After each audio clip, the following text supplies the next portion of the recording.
আপনারা দেখছেন ২১শে টেলিভিশন।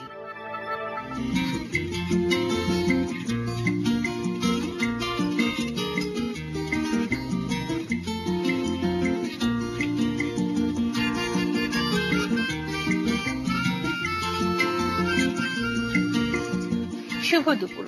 আমাদের মহান মুক্তিযুদ্ধের বিজয়ের মাস ডিসেম্বর। ৯ মাসের রক্তক্ষয়ী মুক্তিযুদ্ধের পর এই মাসে বাংলার মুক্তি সেনারা ধীরে ধীরে অগ্রসর হয় চূড়ান্ত বিজয়ের দিকে। ১৬ই ডিসেম্বর অর্জিত হয় মহান বিজয় দিবস। সবাইকে বিজয় মাসের শুভেচ্ছা জানিয়ে শুরু করছি ২১শে দুপুর। প্রিয় দর্শক, আজ আমাদের সাথে গল্প স্বল্প পর্বে অতিথি হিসেবে উপস্থিত থাকবেন সিডনি থেকে প্রকাশিত সংবাদপত্র মুক্ত মঞ্চের সম্পাদক আব্দুল্লাহ আল নোমান শামীম। অনুষ্ঠানের পুরো সময় জুড়ে আপনাদের সঙ্গে আছি আমি আরিফা আক্তার নিপা। এবারে আয়োজন এই দিন এই পর্বে থাকছে বিশেষ দিন ও বিশিষ্ট জনের জন্ম মৃত্যুর শ্রদ্ধাঞ্জলি। নোবেল বিজয়ী কথাসাহিত্যিক নাগিব মাহফুজ, তিনি ১৯১১ সালের ১১ই ডিসেম্বর মিশরে জন্মগ্রহণ করেন। তার রচিত অধিকাংশ বই আরবি ভাষা থেকে ইংরেজিতে অনুবাদ করেন অধ্যাপক জন ব্রোডেনবেক।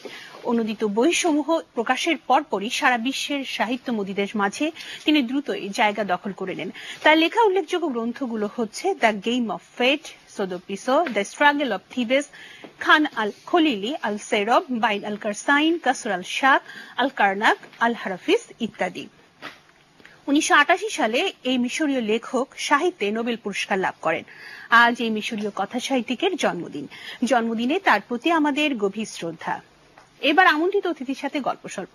এই মুহূর্তে আমাদের স্টুডিওতে উপস্থিত আছেন সিডনি থেকে প্রকাশিত সংবাদপত্র মুক্ত মঞ্চের সম্পাদক আব্দুল্লাহ আল নোমান শামীম। আসুন কথা বলি আমাদের আজকের অতিথির সাথে। স্বাগত ২১শে দুপুরে।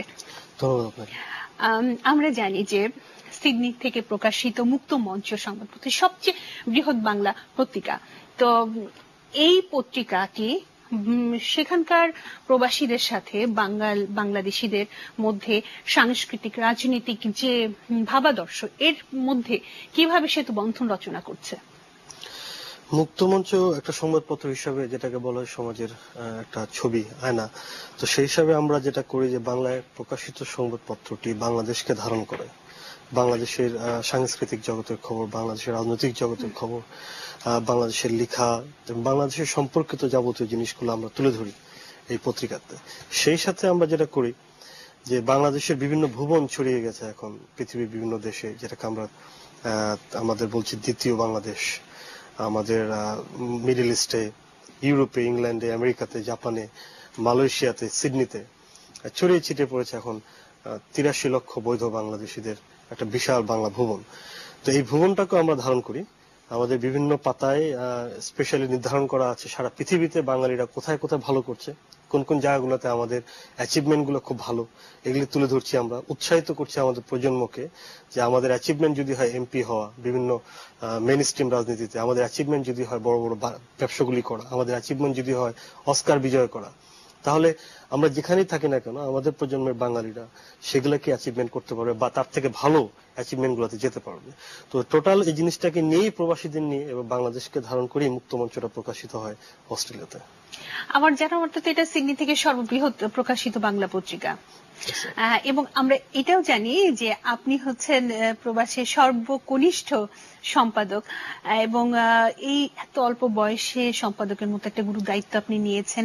অনেক চ্যালেঞ্জ এখানে আছে, আমরা সেটাও জানি, প্রতিবন্ধকতা ফেস করতে হচ্ছে। এই বিষয়গুলো যদি একটু বলতেন। ভয়কে জয় করা হচ্ছে সবচেয়ে বড় জিনিস। হ্যাঁ, কোনো কাজই ইম্পসিবল না।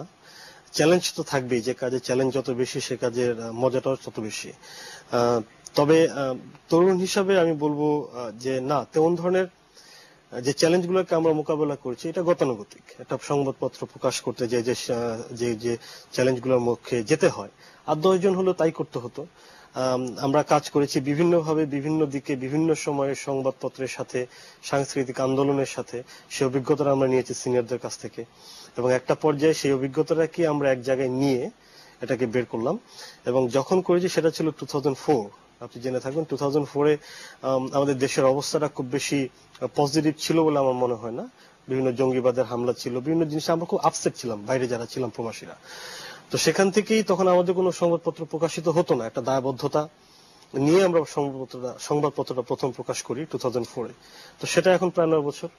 কাছাকাছি। আমরা কিন্তু জানি আপনি আইটি স্পেশালিস্ট, ইনফরমেশন টেকনোলজি নিয়ে আপনি কাজ করেন। সেখান থেকে সংবাদপত্রের মতো একটা কাঠখোট্টা বিষয় আমরা জানি যে এটা কাঠখোট্টা একটা বিষয়, তো এখানে কেন আসাটা, মানে আগ্রহটা কেন হলো? আইটি আইটি বিশেষজ্ঞ হিসেবে যে কাজগুলো আমরা করলাম, আমার কাছে মনে হলো যে একটা পর্যায়ে যে বিদেশে যারা আছি, যারা এখানে আন্দোলনের সাথে আমরা যুক্ত ছিলাম, বা যারা 90-এর গণ আন্দোলনের পরের প্রজন্ম, আমরা একটু যারা 71 দেখেছে তারা এক ধরনের, যারা 90 থেকে শিক্ষা নিচ্ছে তারা আরেক ধরনের। তা আমাদের দায়বদ্ধতা দেশের প্রতি একটু অন্যরকম। তো হ্যাঁ, সে কাজের ফাঁকে ফাঁকে যে জিনিসটা আমরা সবসময় আলাপ আলোচনা করতাম, যে দেশকে কিভাবে সার্ভ করা যায়, কিভাবে কমিউনিটিকে সার্ভ করা যায়, ক্ষেত্রটা কিভাবে তৈরি করে দেওয়া যায় একটু ভালোভাবে, অনেকটা দায়বদ্ধতা থেকেই পত্রিকাটা বের করা, একটা রাজনৈতিক সামাজিক চিন্তা চেতনা থেকেই পত্রিকাটাকে একটা জায়গায় নিয়ে আসা। আচ্ছা, শুধু সংবাদপত্র নয়, আমরা জানি যে আপনি সিডনিতে বাঙালি কালচার নিয়ে অনেক কাজ করছেন। এখানে 21 একাডেমি আছে, সেখানে আপনি কাজ করছেন। বঙ্গবন্ধু সাহিত্য পরিষদে আপনি ওখানে কাজ করছেন। তো এই বিষয়গুলো যদি একটু বলতেন, যে সামাজিক যোগাযোগের মাধ্যমগুলোতে বাঙালি কালচারগুলো আপনি কিভাবে রিপ্রেজেন্ট করছেন? সিডনিতে শুধু আমার কথা বললে ভুল হবে, আমি একজন কর্মী মাত্র, অনেকেই কাজ করছেন, ব্যাপক কাজ হচ্ছে সিডনিতে, অস্ট্রেলিয়াতে। 21 একাডেমি সিডনির সবচেয়ে বড় সাংস্কৃতিক সংগঠন, সেটার প্রতিষ্ঠাতা সদস্য ছিলাম, এবং তারা একমাত্র বিদেশে প্রথম আন্তর্জাতিক মাতৃভাষা দিবস মনুমেন্ট, যেটা international mother language day monument, সেটা স্থাপন করে। দেশের বাইরে মনে হয় কেবলমাত্র ইংল্যান্ডে আমাদের শহীদ মিনারটি আছে, এটা শহীদ মিনার, বা সিডনিতে যেটা আছে সেটা international mother language day monument. আরো অনেকেই কাজ করছেন, আমাদের মতো তরুণরা প্রচুর কাজ করছেন, শাখাওয়াত নয়ন আছেন, শাহরিয়ার পাভেল আছেন, রাজন নন্দী আছেন, আমি কাদের নাম বলবো যে অনেকেই বাদ পড়ে যাবে নাম বলতে গেলে। সবাই কাজ করছেন আমাদের মতো, তরুণরাই বেশি, এবং তরুণদের জন্য তো বিশাল একটা সুযোগও করে দিয়েছে। মাইগ্রেশনে প্রচুর স্টুডেন্টরা সেখানে পড়তে যাচ্ছেন এবং বসবাসও করছেন। তারাও তো নিশ্চয়ই বাঙালি কালচার উদ্বুদ্ধ হচ্ছে না। আপনার মাইগ্রেশনের সুযোগটা আসলে সে কিরকম, এই বিষয়টা যদি প্রথমে জানতে চাই। আমরা যখন প্রথম যাই, I was there in 96, ওই সময় তেমন অভিবাসীরা ছিলেন না, বেশ কিছু ছিলেন যারা একটু সিনিয়র লেভেলের, বাট 1998 থেকে আমাদের একটা বড় অংশ যাওয়া শুরু করলো স্টুডেন্ট হিসেবে। তারা সেখানে অনেকেই অনুভাবে গিয়েছেন, স্টুডেন্ট হিসেবে সবচেয়ে বড় অংশ 90% গিয়েছেন স্টুডেন্ট হিসেবে, এবং তারাই পরে মাইগ্রেন্ট হচ্ছেন স্কিল মাইগ্রেশনের আন্ডারে। মূলত তাদের মধ্য থেকেই বেরিয়ে এসেছে আমাদের দ্বিতীয় প্রজন্মের সাংস্কৃতিক কর্ণধাররা, যাদের নাম বললাম, তাদের সহ আরো অনেকেই আছেন, কবিরা আছেন, সাহিত্যিকরা আছেন। আর স্কিল মাইগ্রেশনের সুবিধা যেটা হলো, অস্ট্রেলিয়া হচ্ছে one of the nation in the world, তারা স্কিল মাইগ্রেশনটাকে, আপনার যদি স্কিল থেকে থাকে এবং সেটা যদি ওরা পয়েন্ট বেসিসে রিকগনাইজ করে, আপনি ওখানে মাইগ্রেন্ট হবেন। আপনি যদি স্কিল মাইগ্রেশনে ওই পয়েন্টগুলো কভার করেন, যেমন আমাদের আইটি স্পেশালিস্ট আছেন, অ্যাকাউন্টেন্ট আছেন, আমাদের সাইকোলজিস্ট যারা আছেন, doctors, chemical engineers, electrical engineers, এই বেশ কিছু টেকনিক্যাল লাইনগুলোতে কৃষিবিদ যারা আছেন, এদের জন্য ভালো ফ্যাসিলিটি, অনেক সুযোগ আছে। ইদানিং যেটা হয়েছে সেটা হচ্ছে বিজনেস মাইগ্রেশন। আমি যারা এখানে বিজনেস করছেন, তারা যারা অস্ট্রেলিয়াতে ব্যবসা করতে চান, তাদের একটা সেট ক্রাইটেরিয়া করা আছে যে তারা এই পরিমাণ টাকা ইনভেস্ট করলে তারা সেখানে ব্যবসায়িক ভাবে তারা ইমিগ্রেন্ট হতে পারবেন। এটা একটা নতুন একটা সিস্টেম দাঁড়িয়েছে। বাট অ্যাপার্ট ফ্রম দ্যাট, আমি বলবো যে স্কিল মাইগ্রেশনে আমাদের সবচেয়ে বেশি সুবিধা হয়েছে। আমাদের ব্যাপক সংখ্যক, এটা ব্রেন ড্রেনও বাংলাদেশের জন্য খুব বেশি, বাংলাদেশের জন্য সুখবর যে অনেক রেমিটেন্সের ক্ষেত্রেও কিন্তু অনেক বিশাল সুবিধা পাওয়া যাবে। এবার একটু অন্য প্রসঙ্গে আসতে চাই। আপনি একটু আগে বললেন যে 90-এর পরবর্তী সময় থেকে আপনাদের যাত্রা শুরু, সেই ধারণা থেকে, সেই চেতনা থেকে, এবং 90-এর পর থেকে যে গণতান্ত্রিক পথে আমাদের যাত্রা, এই 22 বছরের যে যাত্রা, আপনি যে সংবাদপত্রের সাথে জড়িত আছেন, সেই 22 বছরের যাত্রাটায় আসলে আমরা তো অনেক কিছুই দেখেছি, উত্থান পতন। এখনকার সময় দাঁড়িয়ে আপনি কি বলবেন, আসলে কি ফলপ্রসূ হয়েছে? 90টা আমরা যখন দেখলাম, আমি তখন ইন্টারমিডিয়েটে পড়ি, আমরা যখন 90টা দেখেছি অন্য ধরনের দৃষ্টিকোণ থেকে। যে 71 পরে গণতান্ত্রিক আন্দোলন, অসাম্প্রদায়িক বাংলাদেশ তৈরিতে যে সাংস্কৃতিক আন্দোলন, যে রাজনৈতিক আন্দোলন 90টা আমরা দেখলাম, সেটা একটা পরিণত আন্দোলন ছিল। এটা কোনো ইমেচুর আন্দোলন ছিল না, একটা প্রপার আন্দোলন ছিল। সেটা সমগ্র বাংলাদেশকে নিয়ে একটা আন্দোলন ছিল। 22 বছর খুব বেশি লম্বা সময় না একটা গণতান্ত্রিক আন্দোলনের জন্য। 42-43 বছর একটা নেশনের জন্য, একটা দেশের জন্য খুব বেশি সময় না।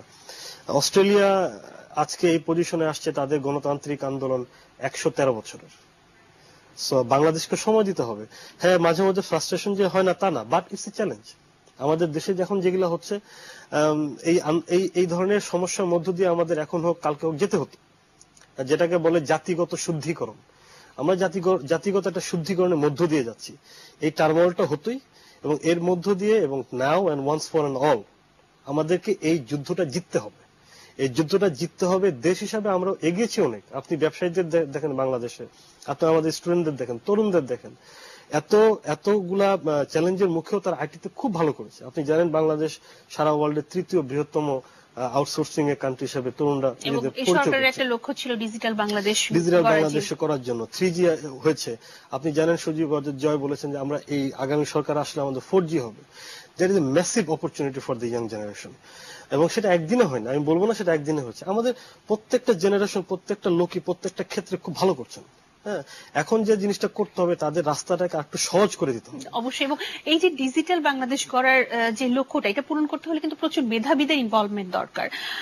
সেক্ষেত্রে সেরকম মেধাবীদের গড়ে তুলতে হবে। এবং আপনারা যারা মেধাবীরা যে আছেন, তারা যদি দেশের বাইরে চলে যান, তাহলে কি আমরা মেধা শূন্য হয়ে যাব না? এবং আসলে আর যারা মেধাবীরা আছে তাদেরকে গড়ে তোলার ক্ষেত্রে পদক্ষেপগুলো আসলে কতটুকু হচ্ছে, এবং আপনাদের সহযোগিতাও তো আসলে একটা দরকার, আপনাদের দায়বদ্ধতা তো এখানে আছে। আমাদের যে সিচুয়েশনটা এখন এক্স্যাক্টলি ইন্ডিয়াতে যা হয়েছিল 30 বছর আগে, ইন্ডিয়া থেকে প্রচুর আইটি ছেলে চলে গিয়েছিলেন আপনার ইউরোপে, আমেরিকাতে, সিলিকন ভ্যালিতে কাজ করতে। তারাই কিন্তু একটা সময় ফিরে এসছেন। এবং আমি বলবো যে এখন বাংলাদেশে অনেক ছেলেরা চলে আসছেন যারা specially in the IT sector, সারা ওয়ার্ল্ড থেকে অনেকে বাংলাদেশে বসতি করতে চাচ্ছেন এবং এখানে কাজ করতে চাচ্ছেন। দ্যাট বিকজ এখানে গ্রোথ সেক্টরটা ভালো, চ্যালেঞ্জগুলো ভালো, এবং বাইরে থেকে ছেলেরা এসে ইনপুটটা ভালো দিতে পারছে। তো আমরা সেম ডাইলেমা যেটা ইন্ডিয়াতে হয়েছিল 30 বছর আগে, 25 বছর আগে, আমরা সেটা মধ্য দিয়ে যাচ্ছি। কিন্তু এখন brain drain always a problem বাংলাদেশে, এবং ভালো ভালো ছেলেরা বাইরে চলে যাচ্ছে। বাংলাদেশ তৈরিও করছে, সুযোগ দিতে হবে তাদেরকে, একটা প্ল্যাটফর্ম দরকার। আদৌ কি তারা পাচ্ছেন? আপনার অভিজ্ঞতা কি মনে হয়? আমার তো মনে হয় if you have the talent, you are welcome here. আমি নিজে জানি, আমার নিজেরও কিছু স্পেসিফিক অপরচুনিটি আছে। বলা হচ্ছে যে তুমি যদি চলে আসতে চাও, ইউ ক্যান ওয়ার্ক। আমি জানি অনেকেই যারা বাইরে ছিলেন, তাদের মধ্যে অনেকেই আমারই বন্ধু বান্ধব কয়েকজন চলে আসছেন, যারা গ্রামীণ ফোনে কাজ করছেন এখন, এয়ারটেলে কাজ করছেন এখন, খুব ভালো ভালো জায়গায় কাজ করছেন, তারা দিচ্ছেন দেশকে। আবার এটাও বলবো যে বাংলাদেশ কিন্তু প্রচুর মেধাবীও তৈরি করছে। আপনি বুয়েট বলেন, শাহজালাল ইউনিভার্সিটি বলেন, জাফর ইকবাল স্যারের আন্ডারে একটা মোটামুটি একটা রেভলিউশন ঘটছে বাংলাদেশে। এবং এই সরকারের অধীনে সজীবাদের জয়ের একটা 4 বছরের পরিশ্রম ছিল এই জায়গাটা নিয়ে আসে। এটা কিন্তু চারটিখানি কথা না। বাংলাদেশের মধ্যে একটা দেশকে 3G তে আনা এবং আইটি সেক্টর, এই সেক্টরে ধারা করানো, পিছনে অনেক দিনের একটা কাজ আছে। এটা অনেকে দেখি না আমরা, বাট আমরা যারা আইটির সাথে যুক্ত, আমরা জানি যে কি ম্যাসিভ কাজ এর পিছনে করতে হচ্ছে আমাদের দেশে। এবং আমাদের একটা আন্তরিক প্রত্যাশা থাকবে, আইটি সেক্টরে বাংলাদেশ অনেক দূর এগিয়ে যাবে, বিশ্বের সাথে তাল মিলে বাংলাদেশ রিপ্রেজেন্ট করবে। আসলে সময় স্বল্পতার কারণে শেষ করতে হচ্ছে অনুষ্ঠান। অনেক কথা বলা ছিল, ভবিষ্যতে অবশ্যই বসবো। আপনার জন্য অনেক অনেক শুভকামনা রইল, আপনার জন্য এবং দর্শকদের জন্য। কথা হচ্ছিল আজকের অতিথির সাথে। 21 দুপুরে আজকের আয়োজন এখানেই শেষ। আগামীকাল আবার দেখা হবে। সবাই ভালো থাকবেন। শুভ দুপুর।